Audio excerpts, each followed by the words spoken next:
Sí, ainda está ponto muito importante que nós chegamos a apresentar o Steering Committee, que vai guiar o plano que vai trabalhar para o cuidado duradouro que na Aruba, reabilitação, chama, dus conjuntamente com a World Health Organization,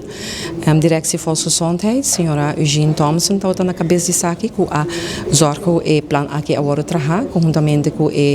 naturalmente a direção de DVG, e eu quero que no momento aqui para nós está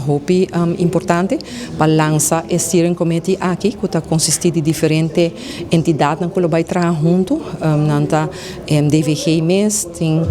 hospital representante AZV, Vereniging de Fysiotherapeuten, HAVA, ASHA e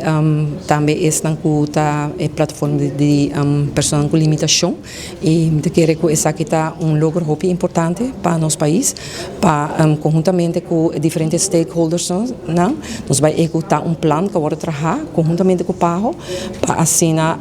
lograr que a pessoa no momento que não há acidente, ou pessoa que há stroke, ou pessoa que há ou outro problemática, pessoa com limitação, pessoa que precisa de ajuda mais intensiva, terapia para assim não por seguir mobilizar, para não seguir fazer local que está local que não mesa fazer diariamente, não por haya como diz a revalidade aqui não reabilitação que é não por recuperar ora para assim não por tá back da vida diário e para nós é algo que é importante tá que dado momento o cuido na Aruba não está pagável para nós tem que usar para den quadro não financeiro que nós por pagar e também nós tem que usar também que o profissional não tá cooperar com outro trabalhar junto compromisso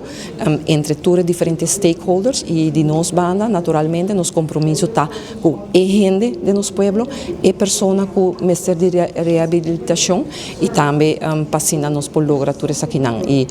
danke awe também na sustento que nós está de tour e também de bolsa de prensa passina pueblo por sa que nós está seguir trabalhar riba melhorar a qualidade de cuidado de nós pessoas aqui na Aruba.